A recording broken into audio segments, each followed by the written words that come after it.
Hello, everybody. Welcome back to our weekly Penguins podcast. I'm Andrew Destin, joined by Matt Vensel. First time we're coming to you guys in April, and the last time we talked to you guys, well, Penguins playoffs hopes were basically non-existent, I and thought you gave up on this team to go cover baseball. What are you doing here? I thought we would have a new host who cared about this hockey team and wasn't a quitter and a hater like you.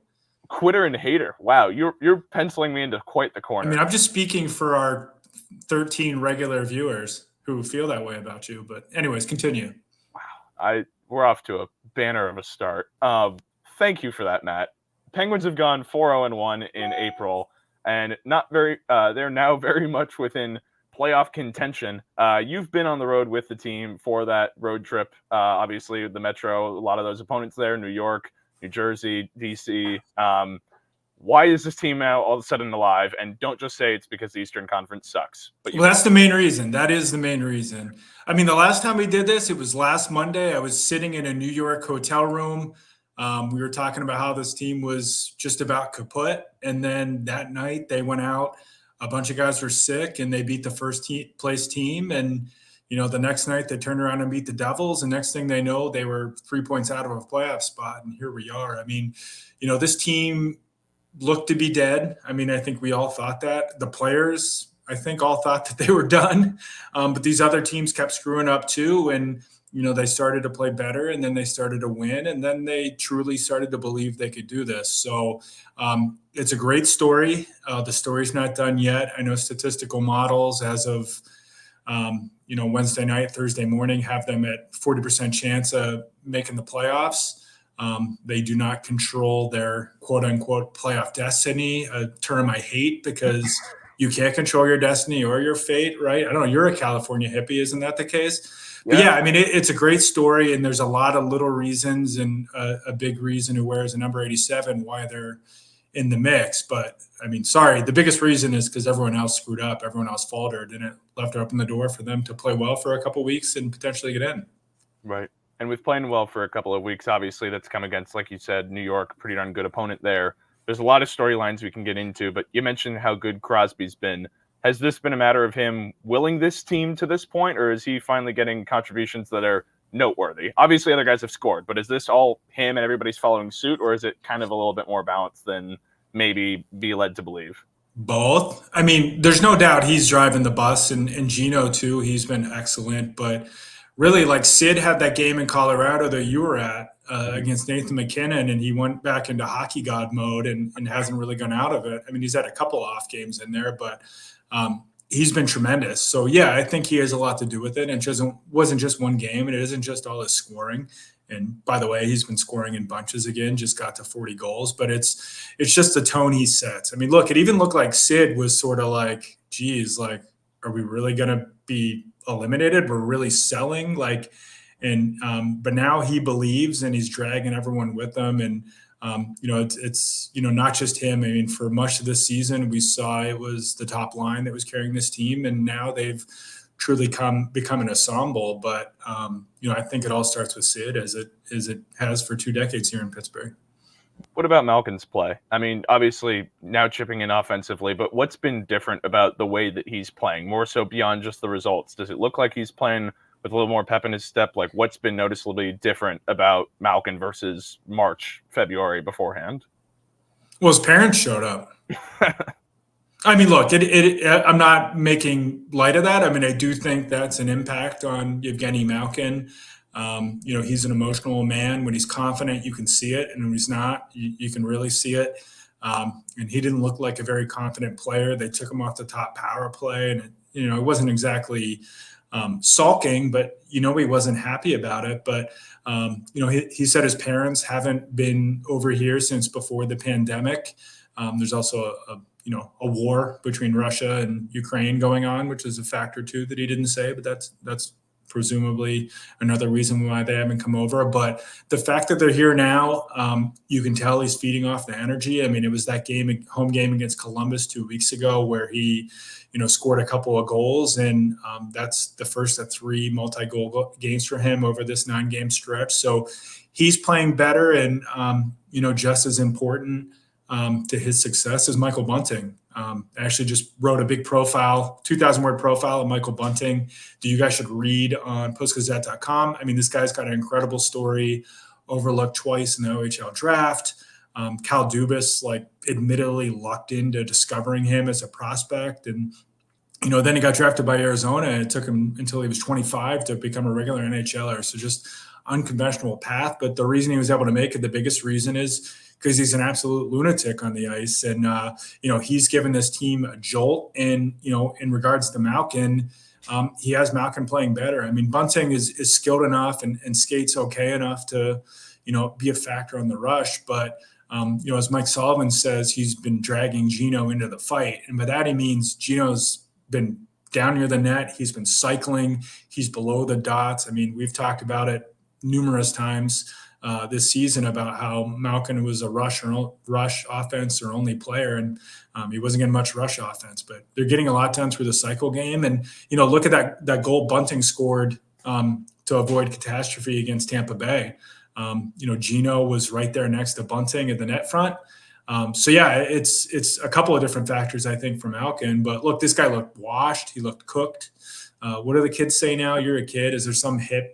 What are you, Gen Z, millennial? I don't know any of that stuff. But anyways, yeah, he looked like he was done. But, it's been vintage Gino here during the stretch.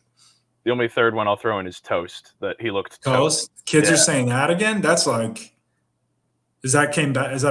Is that a vintage Gino? Yeah, that's okay. Vintage Gino. Oh. Look at you go. Okay. Obviously not to make light of that. Certainly with the parents being here, it's been a big impact. But you mentioned Bunting. For one, very excited to read your piece on him. But two, just based off the observations. Obviously, the Jake Gensel trade, most people interpret that as this is a rebuild move. This is a move to stockpile the farm system. Has Bunting exceeded expectations that you had placed upon him, just given what he demonstrated in Toronto, what he demonstrated in a brief sample this year in Carolina? Did you envision this to any regard, specifically the way he's helped reinvigorate Malkin's season? Well, Kyle certainly wasn't buying when he traded a 40-goal scorer. But, I think Bunting's inclusion in the trade is part necessity for salary cap reasons and filling the depth chart. But it's also Kyle, trying to, do that dual path thing that is very difficult to do. Didn't work for the team this past year. We'll see where it goes in the future. But that was about his inclusion in the trade. And yeah, I think he has exceeded expectations. I mean, I thought he would come in and stir things up a little bit. Our columnist Joe Starkey had a poignant column right after the trade that talked about, hey, this is a guy who could come in and actually, kick these guys' butts into gear a little bit. And that's happened. But what surprised me is the production. 13 points in 17 games, a couple of game winners. He's also impressed me with his work in the bumper on the power play. So, yeah, I think he's exceeded expectations. I mean, I don't know if he's going to keep this going and produce at a 60-plus point pace over the next two seasons. But in terms of the impact that he's made on the Penguins right now, I mean, I think there's only two players in the league who have put up more points since the trade deadline or around the trade deadline.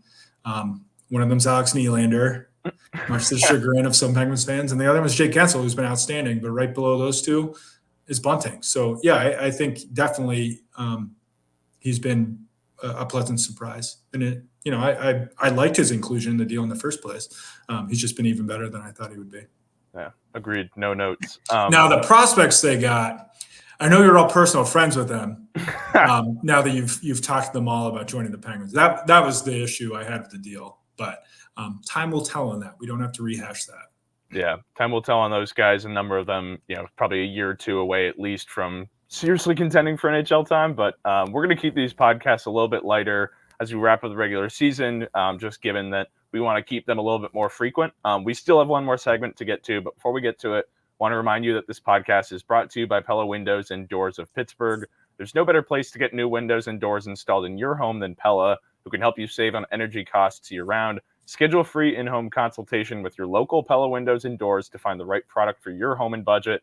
Give them a call at 866-593-1560 to discuss your project further. Again, that's 866-593-1560 to get started planning on your new windows and doors installation with Pella Windows and Doors of Pittsburgh. I did actually have one The more. real reason you want to keep this brief is you probably want to go ride your bicycle to like a poetry reading or a museum or something like that. Just be honest. You got a big night planned here. Okay, my night planned is to read a book that I actually helped co-author. So that's like the most braggadocious. Wow. That's What a brag. Yeah, that's the biggest What's this brag. book about? The 2012 Penn State football season. Yeah. I'm an alum. What happened that year? I'm not a very good one. Shit. That would have been the year after the scandal. Oh. Yeah. That's why I wiped it from my memory. Okay. Yeah, understandable.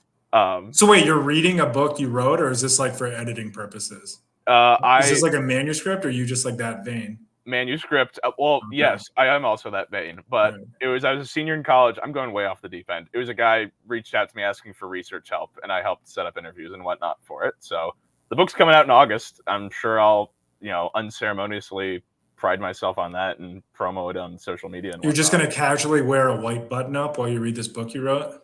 Yeah, that's probably about right. Okay. Maybe drink some hot chocolate. I feel like I'm going to take the family to Olive Garden in 20 minutes and see you there at your shift. But anyways, let's talk more hockey. Damn. All right. I've actually never been to an Olive Garden. Okay. Next segment was shocker. Want to talk about goaltending. Alex Nedeljkovic. It's been his net. He's gotten 9 straight starts. The last time we saw Tristan Jarry was just in a quick cameo in Denver. This is probably as obvious a question as I'll ask all year, but is there any way that Ned doesn't start these final 4 games of the season? Sure. I mean, I fully expect him to play against Detroit.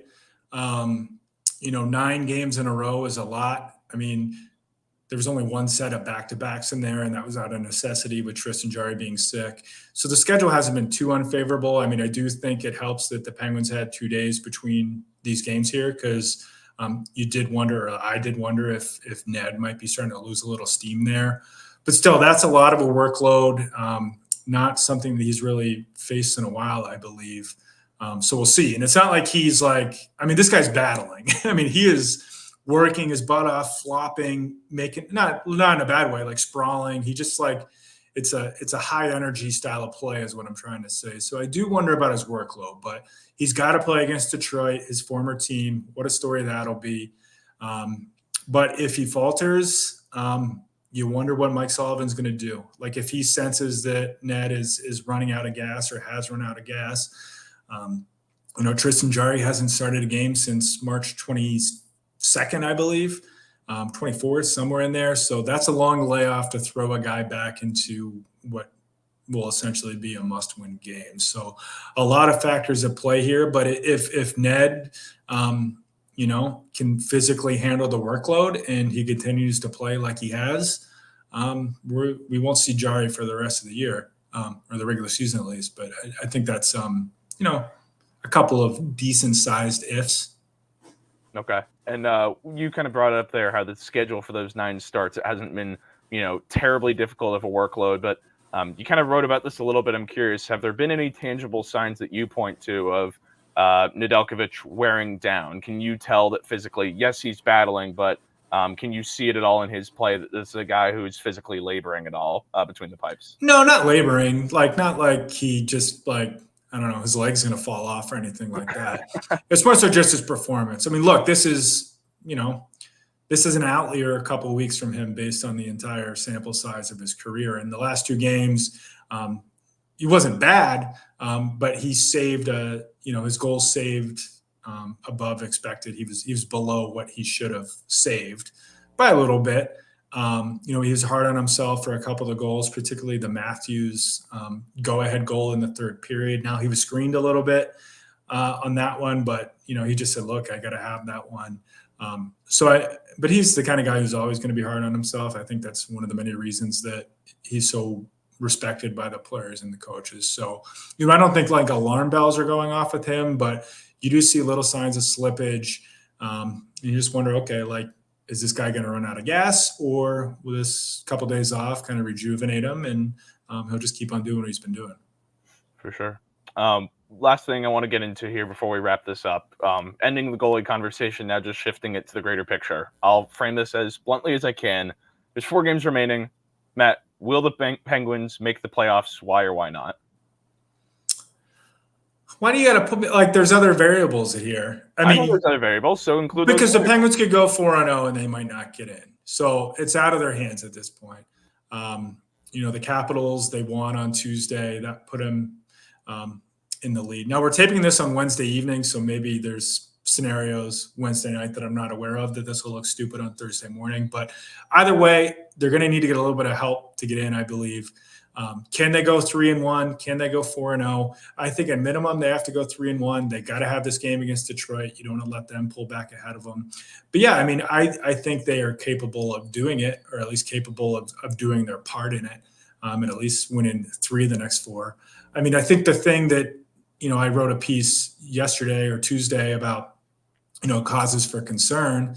The biggest one for me is just like the suspicion that we're going to see another one of these late meltdowns, and it's going to cost them a playoff spot. I mean, it's been one of the stories of the season. They almost blew it against Tampa Bay on Saturday, and then Bunting got that goal, and they were able to get a big win. But, they've lost, 5 games now, or there's been 5 or 6 games where they blew a multi-goal lead in the third period.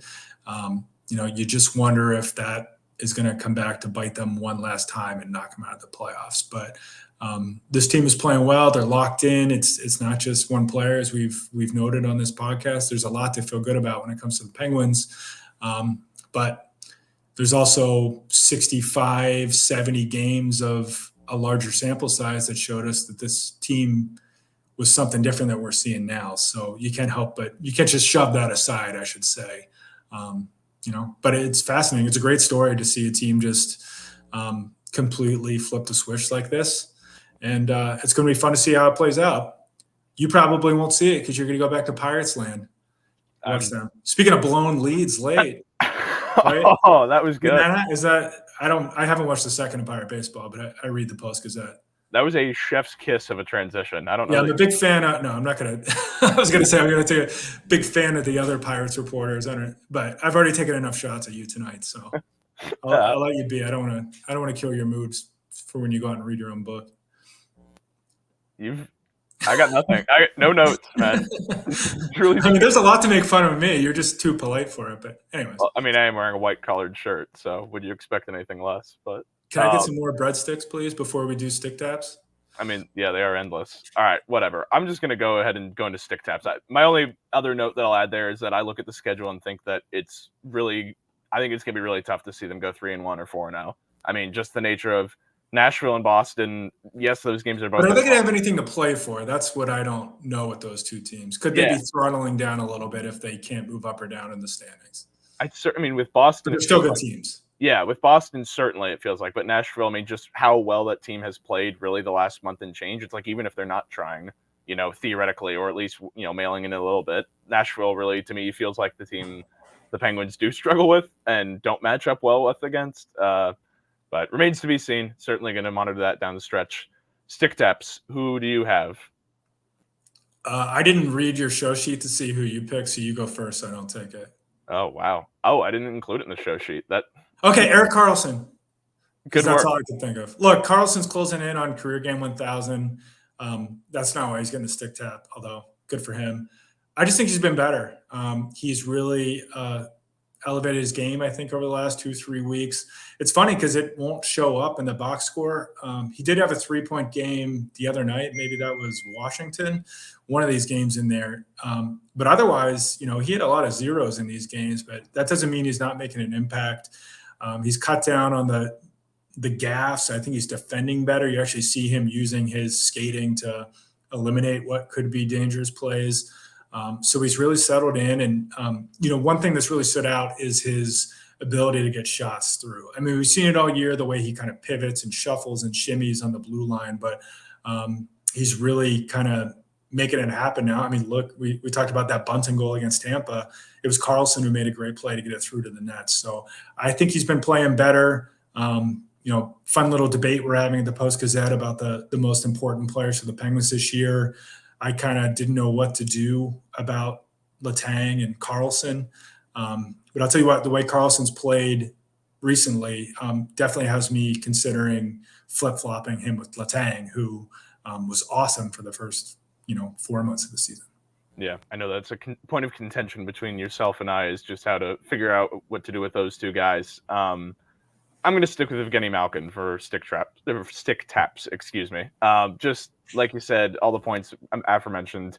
This month, with his parents being here, we've just seen that play elevate, and it's not even so much just recently. It's just in the general scope of what does that mean for moving forward to next year. What does it mean in terms of surrounding him with various line mates like a Michael Bunting who can bring out a higher level of play from him? But more so, it's just he's played better recently. It's helped the Penguins. They wouldn't be in this position without him. I know it's easy to point to Alex Nedeljkovic and say, this guy's taken the net, and obviously that's important, but this team doesn't run with just Crosby. That's not enough, and it's close, but it certainly helps to have Malkin contributing like that. So any final notes, any final insults for me? No, go read your book. Okay, gladly. Thanks, bud. We'll check in with you guys again soon. We're going to try to do a few more of these before the season wraps up, just because a lot going on around here, but we will catch you guys all soon.